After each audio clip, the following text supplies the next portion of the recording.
곡간 열어보니 텅텅텅이라. 나라 곡간이 비었다는 이야기죠. 사실일까요?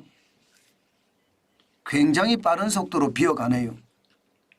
1월에서 4월까지 거둬들인 세금이 125조 6천억 원입니다. 작년 대비해서 6.3% 줄어든 숫자입니다. 금액으로는 8조 4천억 원이 줄었습니다. 또 이대로 가면 작년처럼 말입니다. 적자가 굉장히 커질 가능성 높습니다. 결국 나라 국간을 열어보니 텅텅텅이라는 것은 국세가 덜 거쳐서 나라 국간이 비어간다는 뜻, 그렇게 해석해도 무방한가요? 그렇습니다. 지금 예상했던 것보다가 나라 국간은 굉장히 어려워지고 있습니다. 작년에도 어려웠잖아요. 2023년에도 예측은 344조 천억 원까지 거둬들였잖아요. 그런데 이게 세금 오차라고 해야 되나, 오차가 마이너스 14.1%나 됩니다. 예산은 370조 360조 잡았는데 실제로는 그렇게 안 됐다는 뜻이죠. 지금 그만큼 말입니다. 국세가 덜 거치는 것.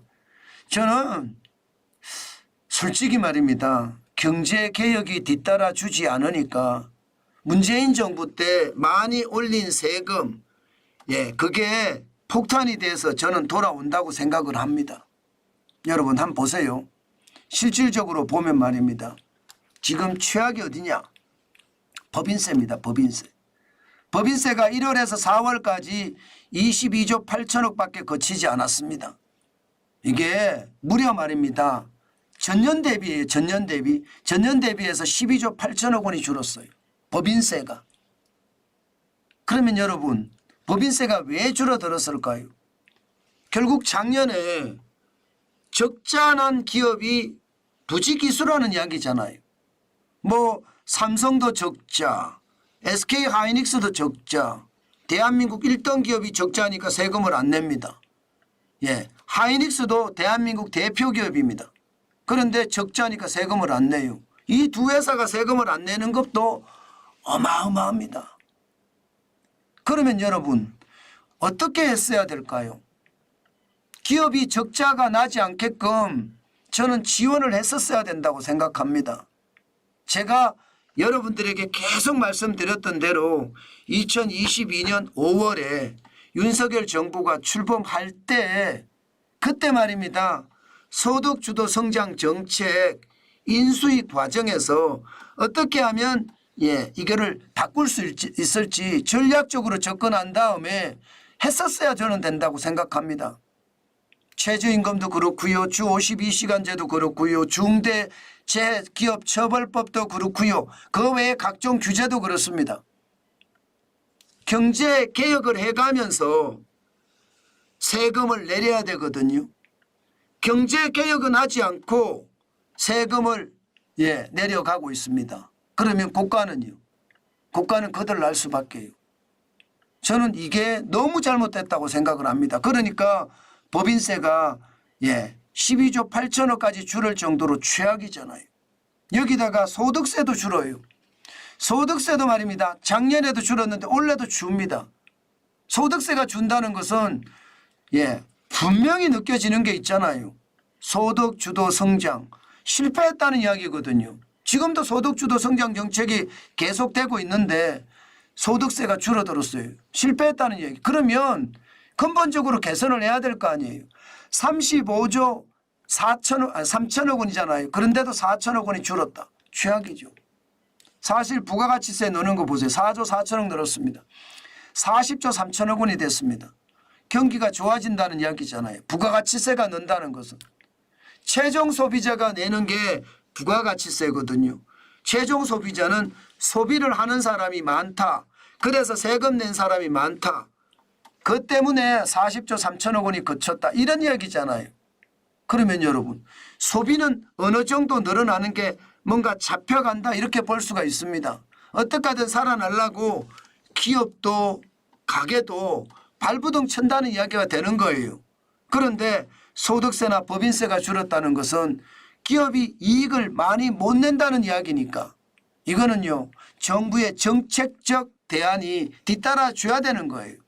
그렇지 못하니까 지금 상황 심각하다. 제가 정말 큰일 난 상황이다 이렇게 말씀드리는 이유는요 하나입니다. 하나. 경제개혁을 못하고 세금만 깎아주기 때문에 나라 국가는 텅텅텅 비어서 나라 적자 규모가 엄청 커진다. 그러다가 나라가 위기에 빠질 수도 있다. 이 말입니다. 지금 당장 위기는 안 빠지겠죠. 그런데 시간이 가고 미래 세대까지 갔을 때 과연 나라 부채 괜찮을까요? 저는 괜찮지 않답니다. 그만큼 상황이 어렵다는 이야기입니다. 세수 진도율도 보면 말입니다. 지금 2023년 4월에는 38.9%예요. 4월까지가. 세수 진도율이 작년에도 나빴다고 하는데 작년은 그래도 좋은 겁니다. 올해는 지금 더 나쁘잖아요. 올해는 34.2%입니다. 그러면 여러분 기업이나 가게가 무너졌다는 거예요. 세금 내는 사람들이 상황이 어려워졌다는 거예요. 소비는 어쩔 수 없이 하는데 세금 내는 사람들의 상황이 어려워졌다는 이야기거든요. 세금을 덜 내는 거니까. 지난 5년 동안 평균 진도율이 3%입니다. 지난 5년 동안에 평균 진도율을 아예 따라가지도 못하잖아요. 저는 이 상황이 말입니다. 앞으로도 계속 될 겁니다. 윤석열 정부가 할 수 있는 일이 별로 없습니다. 예, 야당이 동의를 해줘야 되고 법안을 개정을 해야 되는데 참 쉽지 않습니다. 그렇게 생각을 하면 여러분 세금은 앞으로도 이게 쉽게 거치기가 쉽지 않다. 왜? 경제가 좋아져야 되니까. 경제가 좋아지지 않으니까 세금에 대한 문제가 심각해지고요. 나라 국세는 그만큼 적게 거치면 결국 말입니다. 빚만 계속 늘어간다는 이야기거든요. 실제로 말입니다. 여러분 빚 늘어가는 거 보세요. 관리재정 수지가 1월에서 3월까지 벌써 말입니다. 75조 3천억 원입니다. 이게 나라 국간이 텅텅텅 비었다는 거예요. 나라 국간에 쌓인 것이 아니라 빚내서 쓰고 있다는 거예요. 빚내서 쓰고 있다. 75조 3천억 원을. 최악이죠 뭐. 지금 상태가 저는 진짜 바보 같다고 생각합니다. 이 지표를 보면 어떻게 개혁해야 되는지 모르나요? 야, 저보다 천재가 많을 텐데 그 천재들의 머리는 도대체 어디에다 쓰는지 모르겠습니다. 2022년에 최악의 적자를 냈잖아요. 아마 역사는 기억할 거예요. 문재인 대통령도 기억하고 윤석열 대통령도 기억할 겁니다. 역사는 우리 경제를 2022년에 정권교체기가 일반적으로 되면 막 퍼서거든요. 그래서 117조의 적자가 난 거예요. 이거 제가 봐서는 참 무책임한 짓입니다. 게다가 작년에도 87조 적자가 났잖아요. 관리재정수지는요. 나라 살림살이 순나라 살림살이 지표라고 생각하면 됩니다. 그런데 올해는 91조 6천억 원. 참 난리도 아닙니다. 저는 이런 상황이 계속된다는 자체가 경제를 참 우습게 본다. 경제를 진짜 우습게 보니까 경제가 망가지고 있다 이런 얘기입니다. 나라 국간이 비상덕이라는 이야기가 한두 번 나온 것도 아니고요. 소비 회복이 더디게 돼서 세수가 쉽지 않다는 이야기도 참 쉽지 않은 이야기입니다. 그런데 제일 중요한 것은 기업의 어떤 지원책이 너무 부족하니 기업은요 비용은 많이 늘어났고요. 예, 비용이 많이 늘어났으니까 그만큼 말입니다. 이익이 덜 나는 겁니다. 저는 그게 결국은 지금의 상황을 초래했다고 생각을 하고요. 앞으로도 더 어려워질 가능성 저는 굉장히 높다고 봅니다. 외국인들이 왜 떠나겠습니까? 외국인들이 왜 떠나는지 우리가 반드시 생각을 해봐야 되고요. 예, 우리 부자들이 이민을 가는 이유도 반드시 생각을 해봐야 됩니다. 그렇게 많은 사람들이 이민을 간다는 것은 그만큼 우리 경제 상황이 진짜 녹록치 않고요.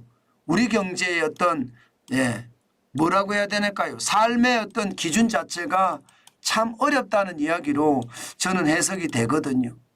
제가 일부러 지표를 만들어서 나쁘게 만드는 것도 아니고요. 그 정도로 지금 상황이 여의치 않다.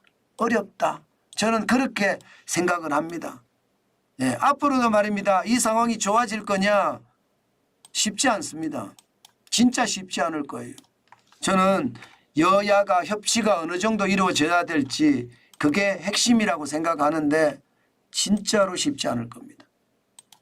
어쨌든 여러분 저성장이 오래 간다는 거 제가 여러분들에게 말씀을 드렸고 그 오래가는 저성장을 우리는 피하기 위해서 최대한 절약하고 최대한 일을 하면서 현금을 쌓아간다. 결국 최악의 시기가 왔을 때 우리에게는 분노의 매수도 있다. 그 말씀 여러분들에게 한 번 더 드립니다.